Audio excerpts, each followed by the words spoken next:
Om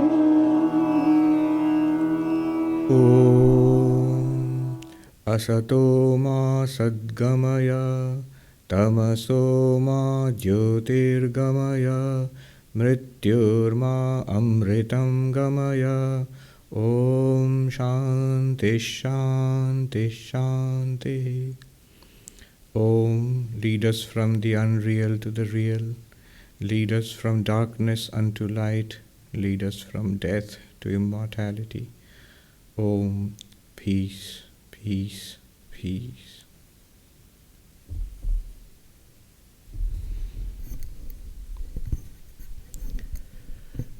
Good morning, everybody. Now, when I say everybody, it just means only, I think, Patrick and Dr. Tulsiram and Dora and the cameraman, Jayant. It's interesting to give a talk to an empty ashram. This is without an audience. It's like a game of hide and seek, I think. For the last 10 months or so, I was not here. I was away on study leave at the Harvard Divinity School. And people were searching, where is that fellow Sarvapriyananda? And now I'm back. And now the audience has disappeared. I'm searching for where is that audience now? A sadhu in Haridwar, many, many years ago, I think over 15 years ago, I remember he was telling us this, that the whole cosmic drama is a game of cosmic hide and seek. When we are here in this universe, we are searching for God, and God is hidden. Ishvara is hidden. We're searching for God. Where can we find God? And when there is pralaya, the entire universe is merged back into its causal form, bijavastha. Or to put it in simple terms, when the universe is gone or destroyed in the cosmic cycle. We have all disappeared, no planets and stars, no worlds, no bodies and minds, and the jivas are all merged back into the causal state, into Prakriti. We are hidden, as it were, and God alone exists, searching where did those fellows go. And again, creation will start when He projects us all and the Lord hides Himself. So cosmic hide and seek. It's also interesting that this concept of creation and destruction, creation, preservation, destruction, srishti, sthiti, pralaya, in Vedanta, it means creation is not something created out of nothing, that it was not existing and came into existence. Not so. It was unmanifest. It was there all along. Just as you are all here, I know that there are large number of people who here in the United States and other parts of the world and in India who are watching. But for me, they are unmanifest. You are all there in an unmanifest form. And so that's the idea of pralaya in Vedanta. It's all there, but in an unmanifested form. And creation is projection from that unmanifest form into a manifest form. From avyakta to vyakta, that is srishti. And from vyakta to avyakta, from the manifest to the unmanifest, back to the unmanifest, still there, but unmanifest. That is pralaya, that is destruction. So that is the Vedantic concept of creation and destruction. Over the last several months, so many questions have come in and they have accumulated, and we have not been able to do these Ask Swami sessions. So I thought we should start with an Ask Swami session. By the way, a lot of work goes on behind this. So there is, of course, the wonderful IT team here who are working in spite of all the trouble. So they come and they set up this live stream and recording facility. Even your questions, which are collected and screened and organized and sent to me, there's a team working for that. One of them, I know, she's a ER, emergency room doctor working in ICU with COVID patients all week long, day and night, struggling in life and death situations. And she was up till late last night, struggling to finish all of this work, and so much dedication that they did all of it and sent it to me. So we are grateful to all of these dedicated people. who make this possible. So many questions have accumulated, so only few we have collected. I'll take them up one by one and then discuss them. As always, even if it's not, you are not the person who's asked this question, these questions are questions for everybody. Many of these questions are our own questions also. So when an answer is being given to a particular question, we should all listen attentively, because sometimes it happens, the person who asked the question may or may not be so benefited. You see, question may be genuine, but unless we are ready for the answer, 5 years later, same question. One sadhu said, wandering monk in India. So he would wander all over India, and there's this particular village he would come to, maybe once in 5 years. And there was this gentleman in the village, when the talk would be there in the village, villagers would gather around him, and this gentleman in the village would ask the same question every 5 years. So the question was a genuine question, but the answer was not penetrating. So we should listen carefully to the answers. We'll take them up one by one. Sometimes you may not have asked the question, but the answer is very relevant to you. All right. The first question is from Calvin from Toronto. Calvin writes, "You have often explained the atman, the real self or consciousness, as the subject, and that it cannot be objectified. That anything that is experienced is necessarily an object of experience and cannot be the self.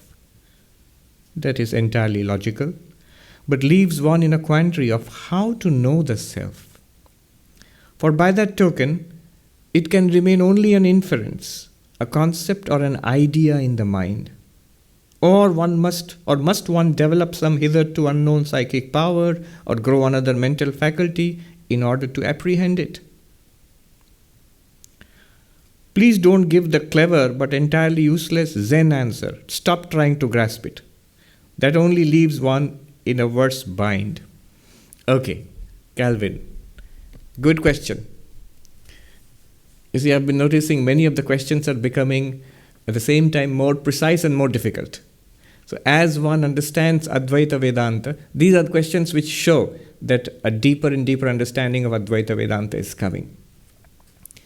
The importance of these very precise questions is that if one grasps the question, the problem, and then one grasps the answer, one gets a tremendous clarity. You are on the very, let's put it, even in a conservative way, let's put it, you're on the very verge of realization. This is the importance of these questions, especially in the path of vichara, inquiry.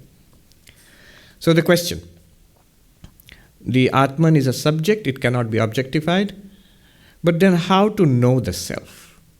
If it's a subject and it cannot be objectified, how to know the self? How can we know it? It becomes, isn't it only an inference? Isn't it only a concept, an idea? Is it then some other special faculty of the mind is required to, some unique capacity is required to know the self? And don't tell me. So he's anticipating that I'm going to give this answer. Stop trying to grasp it. He said, don't give me, he's taking away that answer from me. Don't give me that answer. All right.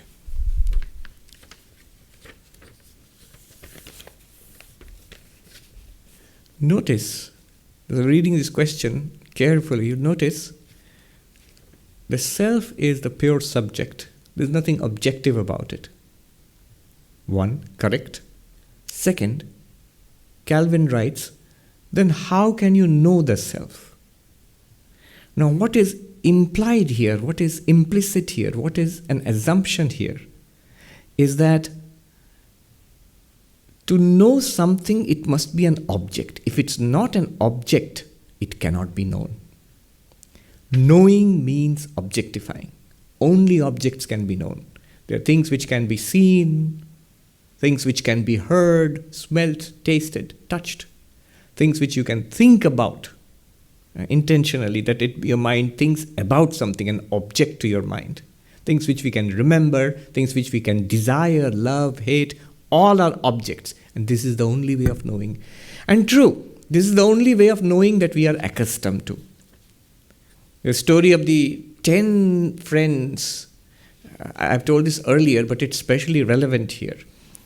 This is a very profound story, and we shall use that story to investigate this question and find the answer. You all know the story. The 10 friends, they left on a journey and they walked across, they crossed a river. When they had gone across, some of them had the doubt, did we all cross the river safely or did somebody drown? And they said, let's count. And they counted. One of them counted. 1, 2, 3, 4, 5, 6, 7, 8, 9. Oh my God, that can't be right. 1, 2, 3, 4, 5, 6, 7, 8, 9. Of course, he was not counting himself. He counted the others and he said, there are only 9. Our 10th person is missing. The 10th person must have drowned. And the other friend said, no, you're not counting correctly. Each one counted, leaving himself out and counting the others. So getting only 9. And they started crying. Our friend has drowned. The 10th person is dead. 10th person has died. And then this wise person comes walking past and asks, why are you crying, my friends? Oh, the 10th person, we were 10. Now there are only 9. How do you know that there are 9? He must have counted and he saw there were 10. So one of them said, we counted and we found 9. Then this person understood what the mistake was. And he said, the 10th person is there. Don't worry. Don't cry. It's the Guru and the Vedanta and the texts which come and tell us that don't cry, that the immortal self, Atman, Brahman is there, though you are not able to find it. So at this point, it's a teaching. It's a matter of faith and believing the text or the Guru. Where is the 10th person? He said, count.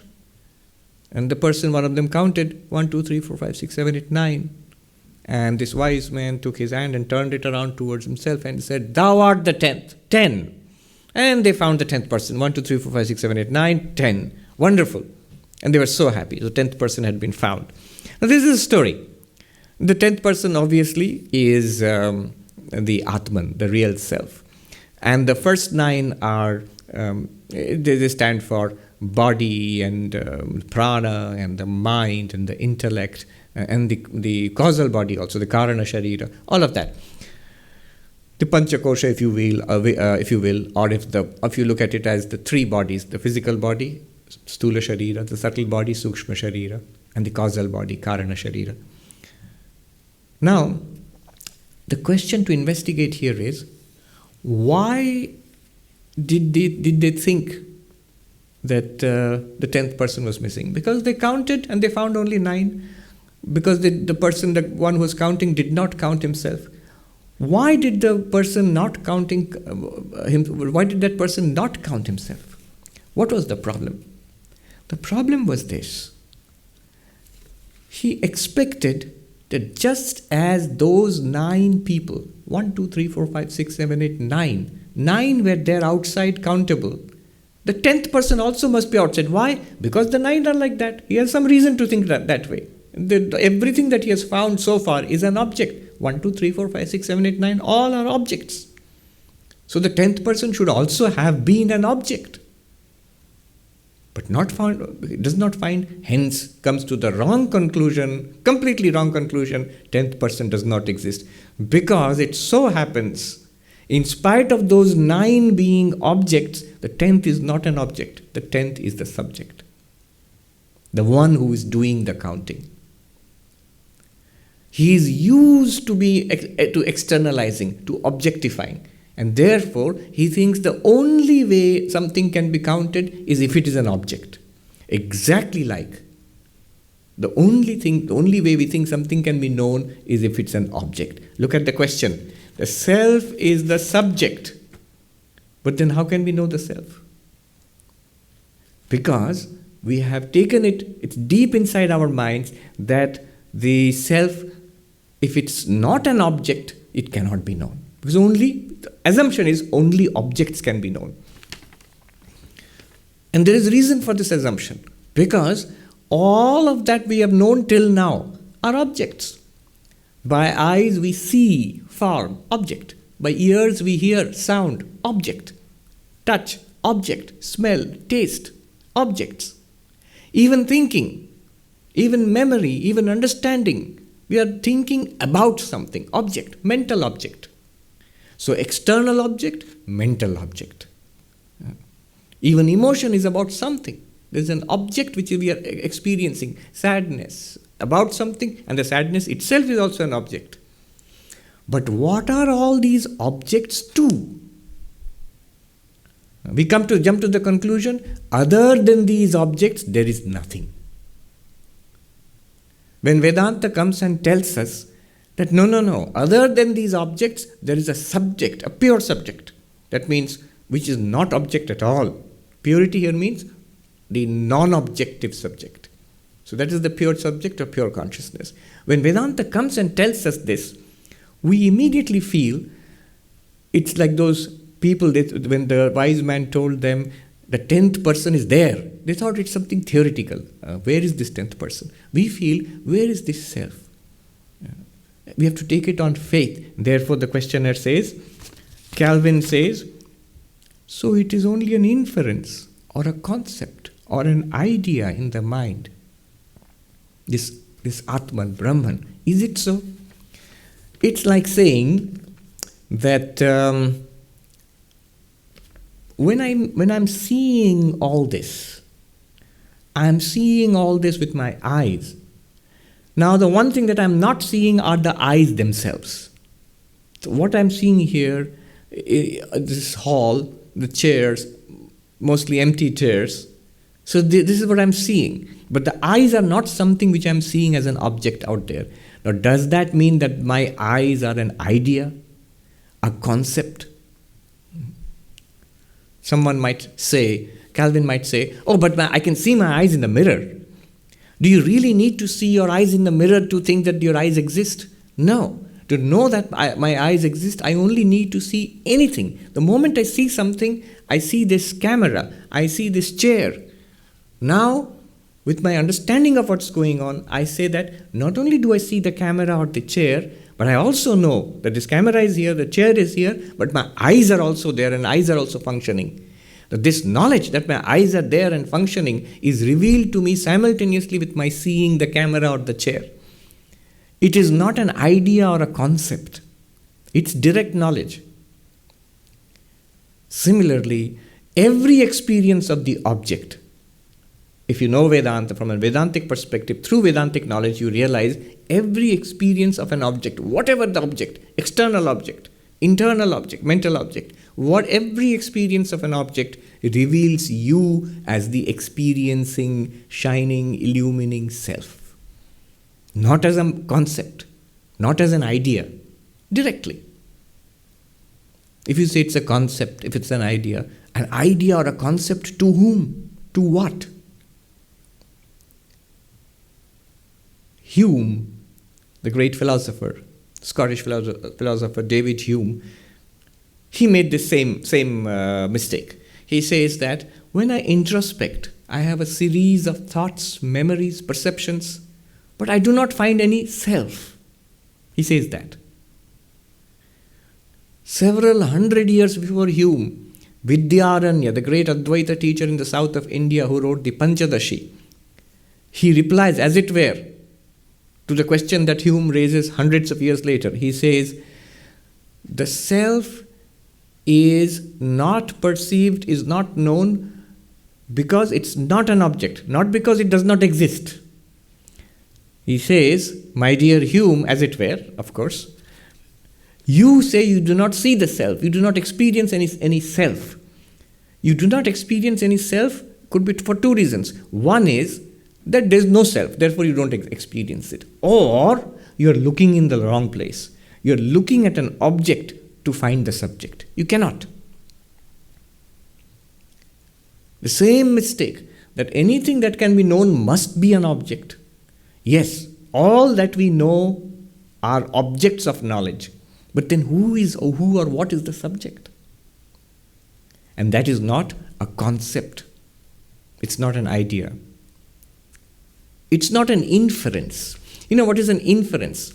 Inference is, the classic case of an inference in Indian logic is that I see fire and smoke together, maybe in the kitchen. So I see when there is the smoke is there, it is produced by the fire, and therefore I form this relationship in my mind. Wherever there is smoke, there must be fire. Not the other way around. Because in your grill or something, there might be fire, but no smoke. But wherever there is smoke, there must be fire. We form some kind of relationship in our mind. Now, in the distance, when we see smoke, this is smoke on a hilltop. Now I can see the smoke, but I can't see the fire. So I infer the presence of fire. Why? Because I formed in my mind this relationship. In technical Sanskrit, it's called vyapti. Wherever there is smoke, there is fire. Now when I see smoke on the hilltop, I infer there must be fire. Why? By seeing the smoke. I'm not seeing the fire, but I infer that there is fire. Now, do we do that for the self? Do we go through this process that wherever I am seeing an object, there must be a self, so I exist? Our own existence is directly revealed. It's not an inference. If you do an inference, that who is the one doing that inference? The self is the one doing that inference. The self is always there. It does not require an inference to reveal the self. Actually, there is a technical reason why inference will not work. If you gave this question to a pandit, the pandit would immediately say, how will you form the vyapti? Vyapti is relationship between one term and the other. Wherever there is smoke, there is fire. Now you want to infer, wherever there is an object, there is a self. To do that, first you must see the object and the subject together. Just like at some point you must see fire and smoke together to form the relationship. Wherever there is smoke, there is fire. You must see both together. Then later on you see one of them smoke and you infer the other fire. But in this case, you cannot form a relationship, a vyapti between subject and object. Because you cannot objectify the subject. To form the relationship, one must see smoke and fire. Can you ever see object and subject? Object can be seen, but the subject cannot be seen. You can never form that kind of vyapti. So technically speaking, it cannot be an inference.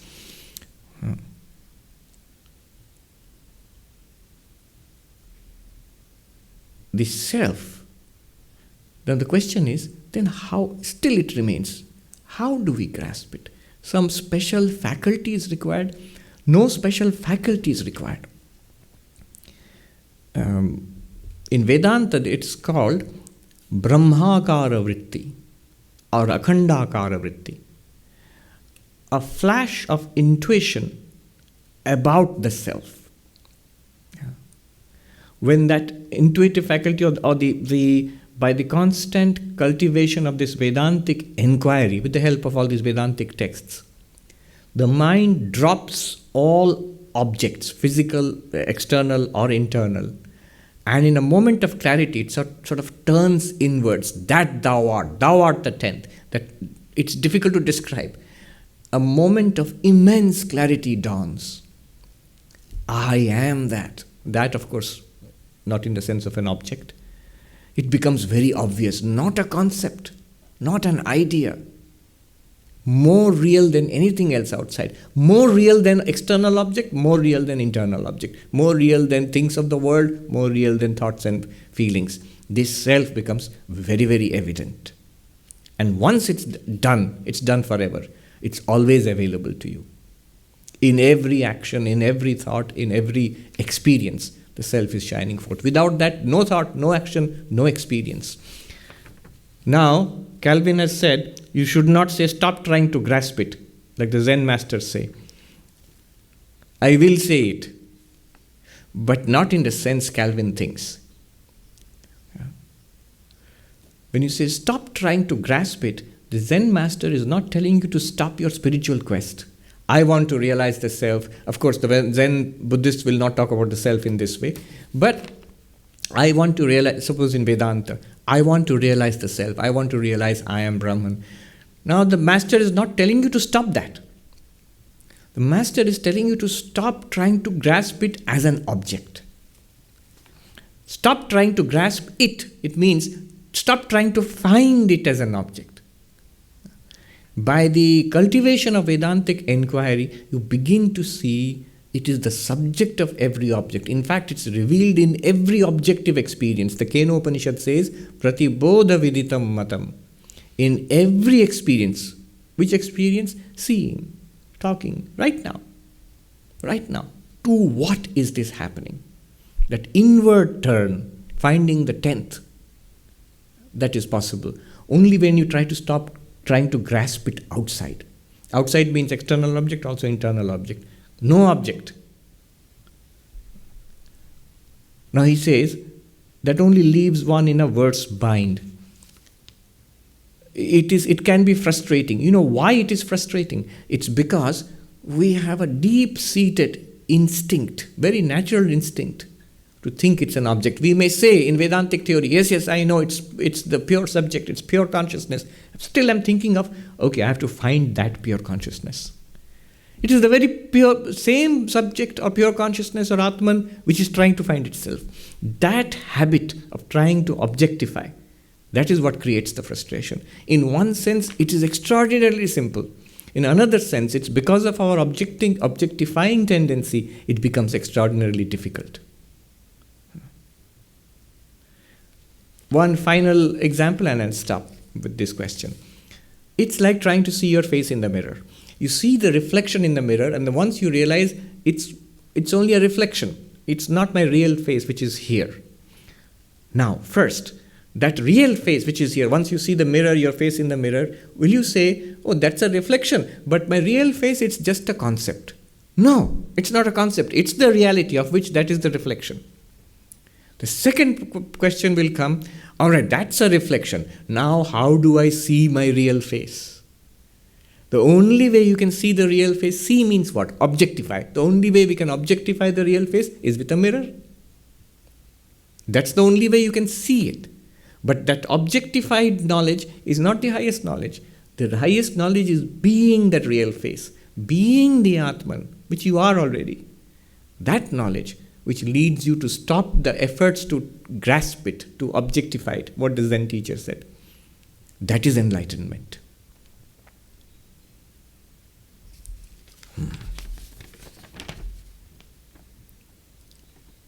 Next question.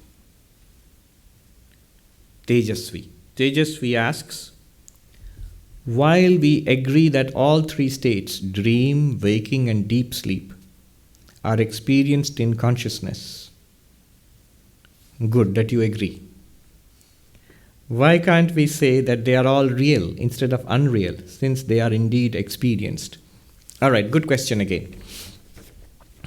All the questions today are difficult but good. So first we must understand the question that the Tejasvi is asking. We are experiencing waking, dreaming, deep sleep, and all the things which are experienced in waking and in dreaming. Now, what is the question? This is a question based on the Mandukya Upanishad. In the Mandukya Upanishad, it is said that we must find out who we are, and who we are, the Atman has four aspects. One is the waking, here we are. I'm awake, this body, and through my senses, I experience an external universe.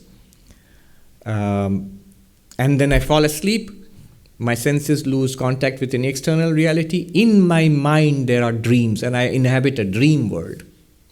And then that also, the mind falls asleep completely, the mind also shuts down. And I'm not aware of anything external, I'm not aware of anything internal. And that's deep sleep. That's the third aspect. First aspect, waking, with the waker and the waker's world. Second aspect, dreaming, the dreamer and the dream world. Third aspect, deep sleep. Deep sleeper, and not the deep sleep world. There's no world as such, it's the merged, the unmanifest. Yes, very good example is what we were talking about at the beginning.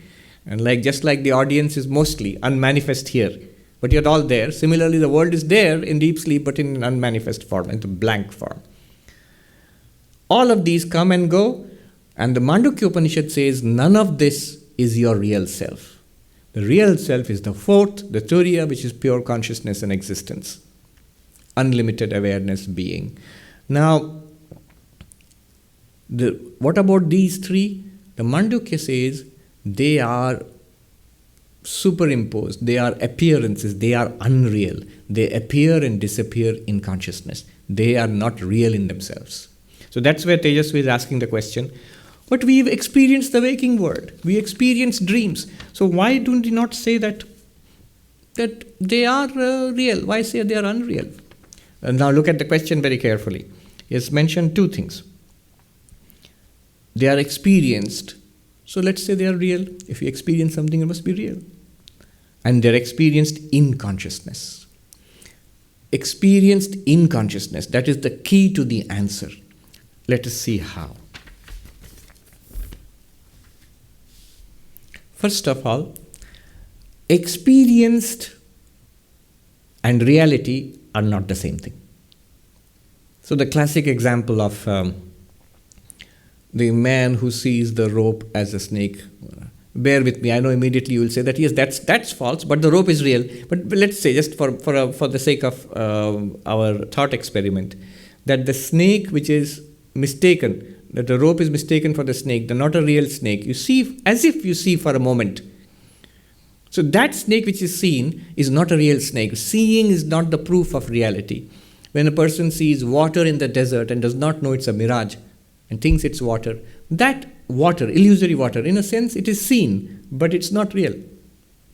There are many visual illusions, optical illusions, where you see certain things. The classic example is you look at rail lines and they are parallel, but from our perspective, they appear to meet towards the horizon. They go like this and meet, which they do not. We know that. So, what is appearing is not necessarily real. One famous philosopher, Bradley, said, what appears is not real. The reality never appears. So, appearance is not the test of reality. You might say that, yes, but false things also appear and real things also appear. How will you distinguish what is false and what is real? In Vedanta, the criteria is not experiencing something, but the criteria is that there must not be this correction of error. What do I mean by this? When a person sees a snake mistakenly in a rope, there is a correction afterwards. Oh, this is not a snake, it's a rope. And therefore the person can say that snake was false because it's corrected. When the person who thought it was water in the desert runs towards that water and says, oh, it's not water, it was a mirage, there is only sand here. Correction. Because of that correction, you can say that water was false, it's a mirage. This correction in Vedanta is called badha, negation, correction. That which can be corrected is not real. You see, the false snake is corrected, that it's actually a rope. So the snake cannot be real. That false water in the desert is corrected, it's a mirage. It's actually sand. There is no water there. Then that water cannot be real. So this correction is a sign of falsity. And reality must be badha rahityam. In Vedanta, definition of reality is badha rahityam satyatvam. The absence of correction is reality. Now, how do we know? So let's take it this way. So we know, yes, you might say that the snake is a false snake, that the rope snake. The water is false water. But you must admit that the rope is real. After all, the rope is never corrected. The desert is real. Desert is never corrected. You never get an experience saying that this is not the desert. Yes, until realization. Realization, Vedantic realization is that which will tell you that this rope is not a rope, it's Brahman only. This desert is not the desert, it's Brahman only. This universe is not a universe, it is Brahman only. I am not this body-mind, I am Brahman. So this correction, this is enlightenment. The universe becomes badhita, negated or corrected. This is the technical meaning of enlightenment in Advaita Vedanta. It says, so are we supposed to take it on faith? No. Let us consider this. I said in Tejasvi's question, he said, 3 states, dreaming, waking, and deep sleep, are experienced in consciousness. Now let us follow this up. What does it mean? And perhaps the correction can happen right now, and we can all become enlightened.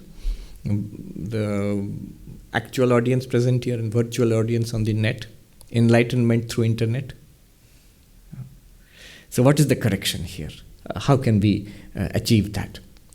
In consciousness. Take the dream example. The whole of, in Mandukya Karika, the 2nd chapter, Vaitatya Prakarana, the whole of the effort of Gaudapada in the Vaitatya Prakarana is this correction, is to show how this experienced universe, what she is talking about, waking, dreaming, deep sleep, this experienced universe is also an appearance.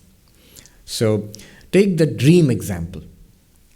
In the dream, what we see, all the people and the events and the places, and I myself in my dream, I have this body in the dream which I go around and do things, and the moment I wake up, the whole thing is corrected.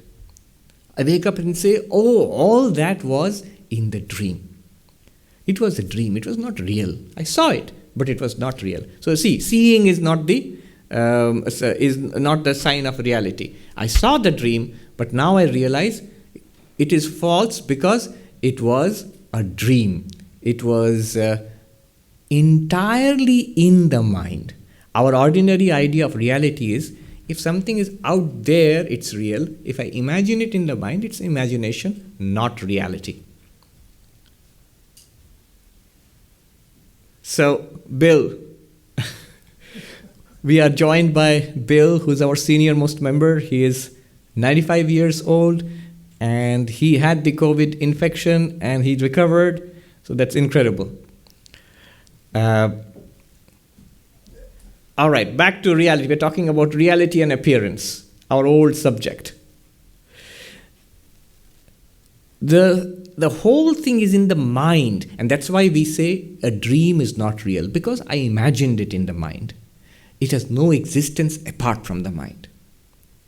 Now come to the waking state. You might say, yes, that's why the dream is said to be, the contents of the dream are said to be false. But the contents of our waking experience are real. Now notice, as Tejasvi said, everything in the waking and everything in the dream and everything in deep sleep, the blankness, all of it is experienced in consciousness. Now the criterion of reality, I said one criterion of reality is it should not be corrected. Another criterion of reality is it should exist by itself. It should not depend on something else for its existence. If all the things that we experience are experienced in consciousness, then can we say all those things in the waking, all the people and events which we see in the waking and in the dreaming, can we say that they exist by themselves or only in the presence of consciousness, in consciousness? To claim that something exists by itself and not with the help of something else, you must be able to appreciate it by itself. The classic example is somebody has a nice smile and we have a doubt. Do those teeth really belong to him, or are they dentures? Are they false teeth? And we will never know, because all the time the person is smiling, the teeth are in his mouth. Now only if you go to his room suddenly, maybe late in the night, and you knock and he opens the door and he gives you a cute toothless smile and the teeth are sitting there in a little box, you realize, oh, those are dentures. The two are separate. They are independent, separate entities. But about the things that we experience, waking, dreaming, deep sleep, as Tejasvi said, they are never experienced apart from consciousness. They are incapable of being experienced independently of consciousness. Then how can we say that those things, the contents of those states, are independent of consciousness? They come with consciousness, they appear in consciousness, they play around in consciousness, and they disappear in consciousness. Consciousness is aware of their absence aware of their presence and aware of their disappearance. There is never a time, in fact, it's impossible to think about waking, dreaming, deep sleep without consciousness. So, are they all phenomena which appear in and through consciousness? It seems so. If they have no independent existence, that's what Advaita Vedanta means by saying they do not exist apart from consciousness. They are not real. Not real means it's not that they are not experienced. They are experienced. The definition of mithyatvam, falsity, is something that is experienced and yet does not exist. The snake that you see by mistake yet does not exist. The dreams that you see at night, yet you realize they don't exist, apart from your mind. Similarly, the entirety of our waking, dreaming, deep sleep experience is experienced, but not apart from consciousness. So they do not exist by themselves apart from consciousness. They exist only in consciousness. They are not a second thing apart from consciousness. Therefore, they are not real. They appear, but they are not reality. Then what is reality? Consciousness is reality. Just as in the dream, it's the dreamer's mind which is the reality. Just as in that false snake, it's the rope which is the reality. In the mirage water, it is that mirage, the desert, which is the reality. Similarly, in the entire conscious experience of waking, dreaming, deep sleep, it is consciousness which is the reality. And that reality, that consciousness, you are, tattvamasi, or as the Mandukya would say, ayam atma brahma. This very self is that Brahman, the ultimate reality or consciousness, in which waking, dreaming, deep sleep appear. Now, a very crucial point. I must mention that before we move on to the next question. Go back to that criterion of reality which I said. Satyatvam badharahityam. Reality is the absence of correction, is this unnegatability. You cannot correct it. Suppose somebody says, all right, I'm seeing a snake, I correct it, and I see it's a rope. So snake is false, and I realize it's really a rope. And you are saying, Swami, one day I will be able to correct it and say that the rope also is not real. It is actually consciousness appearing as a rope, and consciousness is the reality. Now, what's there to say that after some time it may be possible that consciousness is also corrected and something else becomes the reality? Why not? Why can you not say that consciousness can be corrected? Consciousness can be negated. Corrected means negated. It is not consciousness, it is something else. Such a thing, isn't it possible? At least theoretically? No, this is the beauty of it. The only thing that cannot be negated, the only thing that cannot be corrected, badha is not possible, is consciousness. Even theoretically, in principle, it is not possible. Think about it. Correction, negation, is always revealed to, experienced by consciousness. You, the consciousness, because of an error in the mind, and you saw a snake where it was actually a rope. To you, the consciousness, that snake was corrected into a rope. Same consciousness realized through the mind, oh, it's a rope. You, the consciousness, through the dreaming mind, you were dreaming that I am in such and such place, such things are happening. The mind woke up. And to you, the consciousness, it was revealed, oh, it was a dream, now waking. To you, the consciousness, one day it will be revealed that this whole waking, dreaming, deep sleep is an appearance and disappearance in you. You are the unchanging reality. But it will never ever happen that the consciousness itself will be negated. Why not? Because negation and affirmation only happens to consciousness. To negate the consciousness, you still need consciousness. Who or what will realize that negation? Consciousness only. So consciousness is not negated. It may sound complicated, but it's a very simple thing actually. And it's a very beautiful, elegant conclusion. The only thing that cannot be negated in our lives, the only thing that is never corrected, words may be corrected, ideologies, science even. Science is always corrected. It's called falsifiability. Even religion, God may be corrected. That does not exist. But awareness, consciousness, atman, brahman, turiam, same thing. That in principle cannot be corrected. So logically at least you must say that that must be the ultimate truth. So a good question from Tejasvi. This is a question from Pranav Kumar. If the realization of the atman is an experiential reality, then why should there be a logical conflict between various schools of thought like Advaita, Dvaita, Sankhya, Buddhism, etc.? Does it mean that the realized masters have different experiences? If so, can we say that there is only one consciousness? I take it to mean, what Pranav Kumar is asking is, that the Advaitic conclusion that Brahman, pure consciousness, is the ultimate reality. But if that is so, then how are there different schools of philosophy, of theology? The Dvaita Vedanta comes and says, no, not consciousness alone. The ultimate reality is Vishnu or Narayana, who is the Lord of the universe. God is the ultimate reality. And all of these words and all, they're also real. Difference is real, not non-difference.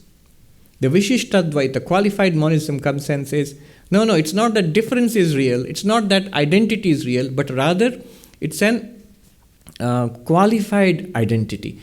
There is one reality, which is God or Narayana, and all of us, all sentient beings and all non-living things, stars and planets, quarks and quasars, all of these are parts of that, and organic parts of that reality. Chid Achid Vishishta Brahma. Brahman is the ultimate reality, and all sentient beings and insentient matter and energy and time and space are part of this reality. Advaita Vedanta says no difference at all. Ultimately, it is one homogeneous reality, existence, consciousness, bliss. Now, how do you account for this? Sri Ramakrishna's answer, which seems to me most acceptable, is this.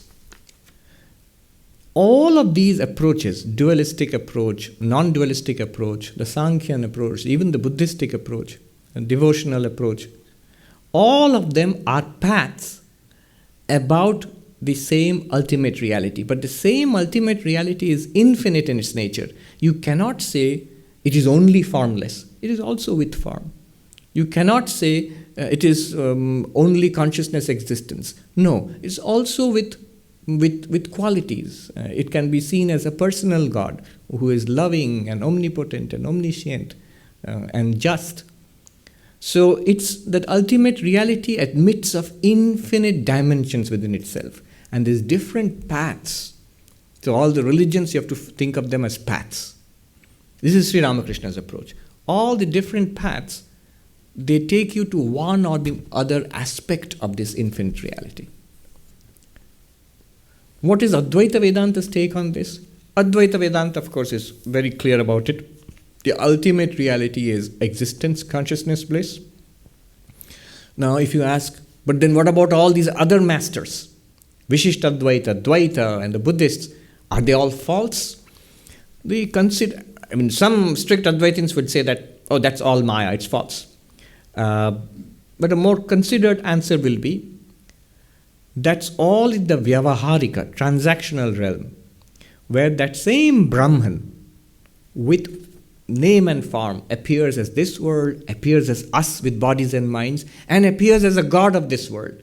And that God, depending on the name and form, it can be conceived of and even experienced as Shiva, as Kali, as Durga, as Vishnu, as the Jehovah of the Jews, as the Father in heaven of the Christians, or the Allah of the Muslims. So, yes, it would all be seen as a part of the transactional, empirical reality, Vyavahara, within the realm of Maya. A simple way of thinking about it is, people think, these non-dualists, do they believe in God? Do they believe in temples and puja and going on pilgrimages? Shankara says, yes, we believe in all of that.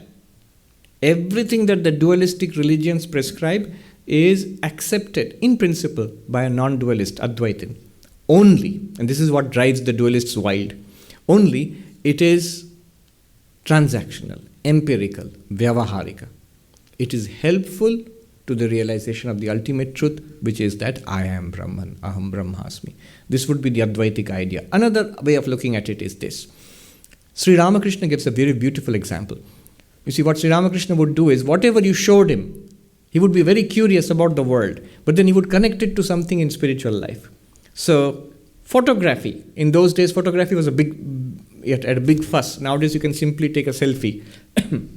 Those days, you had to invite a photographer who will come and set up the camera, and you have to pose. It's almost like having a painting done. And he will throw a black cloth over himself and then take a picture. And Sri Ramakrishna was interested in knowing how it works. And they said that there is this photographic plate, and silver nitrate is put on it, and the light passes through it, and impression of the shape is made, imprint is made on it. And that is later developed into a photograph. So he immediately connected it to dualism and non-dualism.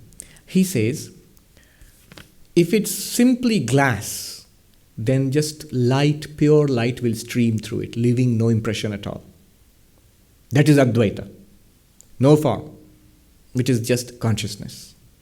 But, he says, if you spread the silver nitrate of love on it, on that glass, a form will be imprinted on it. The same light will come, but it will leave a form on it, a photograph.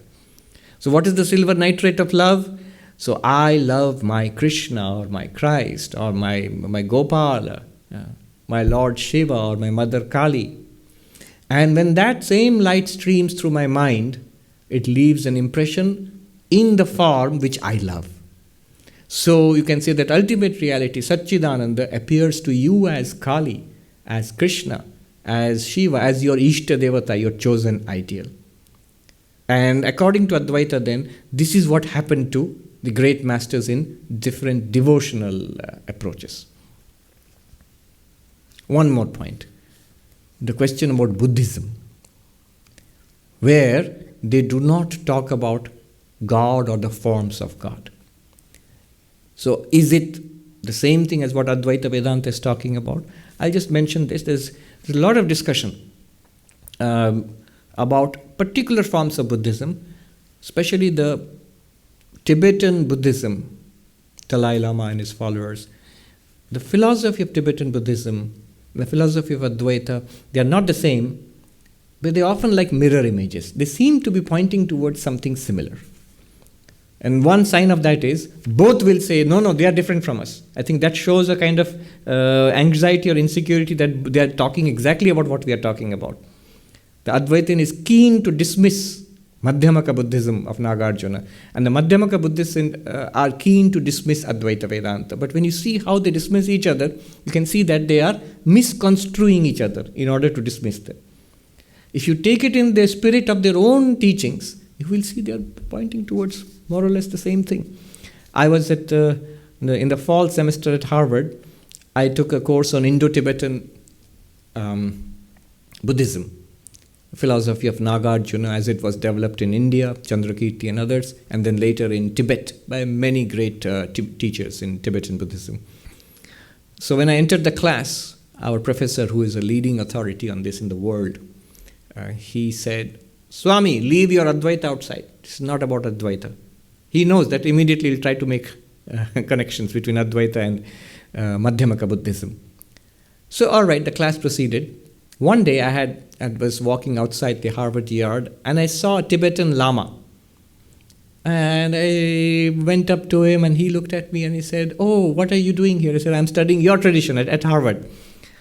And then he said, but you are an Advaitin. I said, yes. It's all same, he said. So the one who is practicing Tibetan Buddhism, this Tibetan Lama, he said to me, it's all same. And you know, that those 5 stanzas written by Shankara, I said, Manisha Panchakam? Yes, that one, 5 stanzas on wisdom. I use that while teaching Tibetan Buddhism, you see. So there is a certain sense in which the practitioners also recognize that both are pointing towards the same reality. So we'll leave it at that. We are almost out of time. But Pranav Kumar had a second very interesting question. I'll just touch upon it and move on. if consciousness, Pranab Kumar is asking, if consciousness illumines Maya, all the animate and inanimate, then why does consciousness need the support of Maya to realize itself? Is it not a paradoxical concept if you say consciousness illumines Maya and in turn, through the use of Maya, body and mind, consciousness is realized? So does that mean Maya is as real as consciousness? So it's a very good question, very quickly. And a very profound question actually. If you say consciousness depends on Maya, or let's use the term Prakriti. Consciousness depends on Prakriti and Prakriti depends on consciousness. How the two of them depend on each other? Consciousness illumines Prakriti, it reveals nature. The entire world is revealed to you because you are consciousness. But you become aware of yourself as consciousness only with the help of the world. It's like my eyes, when I open it, my eyes reveal all. I can see the world. The world is seen by my eyes. But what does the world do for my eyes? The world proves to me that I have eyes. If I don't open my eyes, I cannot see the world, but I don't even have the conception of having eyes also. You see, it's like that. So consciousness reveals the world and the world manifests consciousness. Now if you leave it at that, as he is asking, it becomes Sankhya, Prakriti and Purusha, two ultimate realities. As he says, so does that mean Maya is as real as consciousness? That is Sankhya. Prakriti and Purusha are both real and both benefit each other. One old saying is, it's like the lame person and the blind person. And the blind person can walk, can go to different places, but can't see anything, doesn't know where to go. And the lame person can see things, but cannot walk, cannot go to places. And so the two take the help of each other. And the person who can see, the lame person, tells the blind person where to go, and the blind person carries the lame person. So in the same way, Prakriti is blind, no consciousness. And consciousness is not capable of action in the world. Prakriti only can do action. The two together form our experience of life. That's a very beautiful philosophy, but very dualistic. Sankhya. The answer to your question, I could have a full lecture on this question actually. The answer to your question, Advaita Vedanta is very strict. Maya or Prakriti cannot be a second reality apart from Brahman. Why? Because Brahman is existence. If something is apart from existence, what happens? Non-existence. Maya will become non-existent. So Maya is not apart from Brahman, it's not a second reality apart from Brahman. Then is it Brahman? If it's just Brahman itself, then why call it Maya? No. Brahman is only existence, consciousness, bliss. Maya, you can, in Advaita Vedanta, you can see it as an inexplicable faculty of Brahman to project Brahman itself as name and form. Let me repeat that. An inexplicable, anirvachaniya faculty or power, Shakti of Brahman to project Brahman as this world. So it's not really that Brahman depends on anything else for projection and self-realization. It's its own capacity. Now, this talk of Shakti, capacities, this is not very Advaitic actually. If you take the Shakti as a real capacity, not different from Brahman, but as the real capacity of Brahman, it actually becomes Shakta Advaita or Kashmiri Shaivism. In Kashmiri Shaivism, the Pratyabhigya philosophy, where they conceive of the ultimate reality as Shiva, who is not only consciousness, but also self-reflection. Consciousness which is aware of itself. So they call it Prakasha Vimarsha. Illumination and self-awareness. That self-awareness aspect is given by the Vimarsha, by Shakti, in Kashmiri Shaivism. Advaita Vedanta, Maya does all of that, but Maya has no second reality apart from Brahman, so the non-duality of Brahman is maintained. Non-duality of Brahman is maintained, why? Because Maya is not a second reality apart from Brahman. But Brahman does not depend on anything other than itself, because Maya has no existence apart from Brahman. If that sounds unsatisfactory, it's logically very neat. Kashmiri Shaivism is psychologically more satisfactory, spiritually more satisfactory maybe even, but logically troublesome. Because then how do you justify the self-reflective capacity, Vimarsha, within Brahman, within Shiva? So there's all those issues are there. Last, let us end today with a question from Bill Davis, So Bill Davis, who is usually here, but now he's in upstate New York, he writes, how does Advaita understand prayer? How does Advaita understand prayer? How does Advaita explain that prayer is effective? So first of all, question, is there prayer in Advaita? Straight answer, yes, there is. Yes, there is. You will be thinking, I hear a but somewhere. First of all, yes, there is. But the sense of prayer in Advaita has a distinct characteristic of its own. First of all, in simple way, see all the Shanti mantras. Most of the Shanti mantras, they are prayers, often to Vedic gods. For what? Let our body be healthy, no coronavirus. Let our minds be alert and pure. Let us continue with our life of worship and Vedantic inquiry until realization. So the prayer is always for the ultimate realization.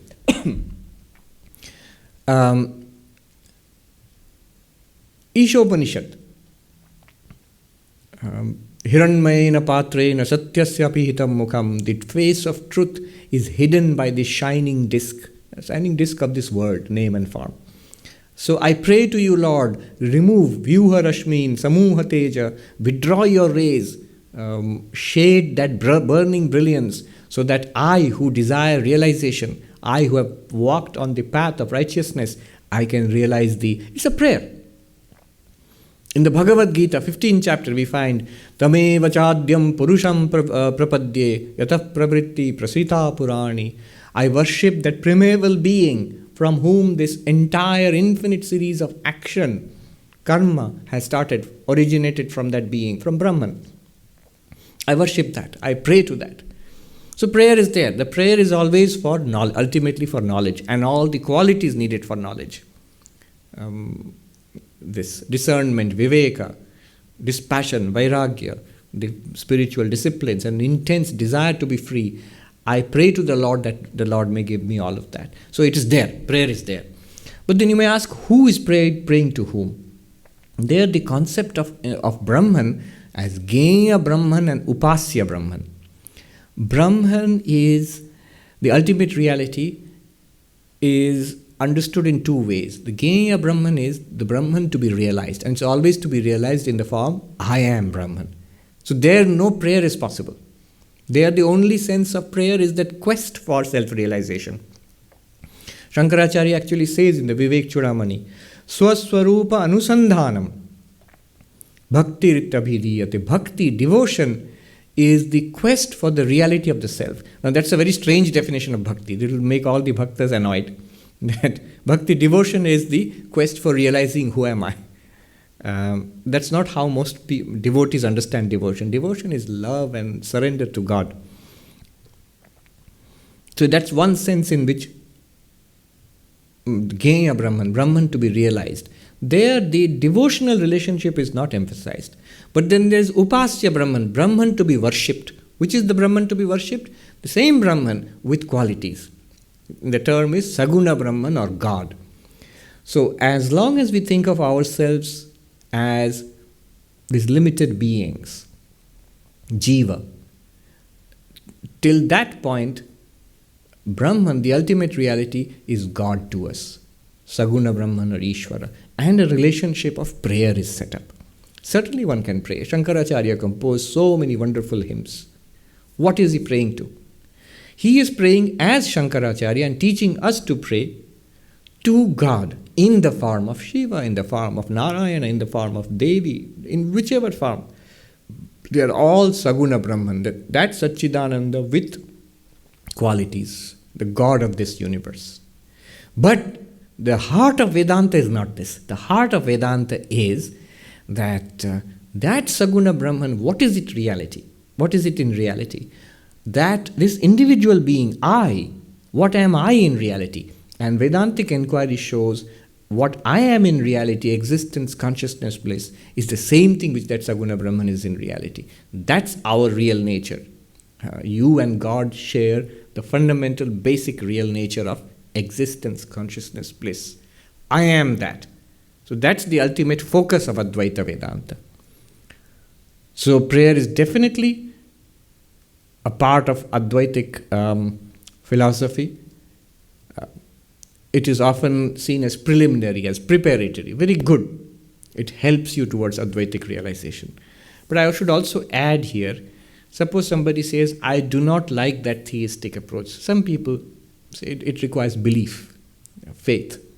Prayer always requires belief and faith. It's not my way. Can I go by the path of pure inquiry? Yes, you can. That's the speciality of Advaita Vedanta. You need not go by this path. But prayer is certainly possible in Advaita Vedanta and highly recommended too. So on that prayerful note, let us end. I pray to Sri Ramakrishna, the Holy Mother, and Swami Vivekananda. May they bless us, especially in these very difficult times. These are the times when we need spiritual strength and peace and inwardness and calmness. Remember, that which has come must go. This too shall pass.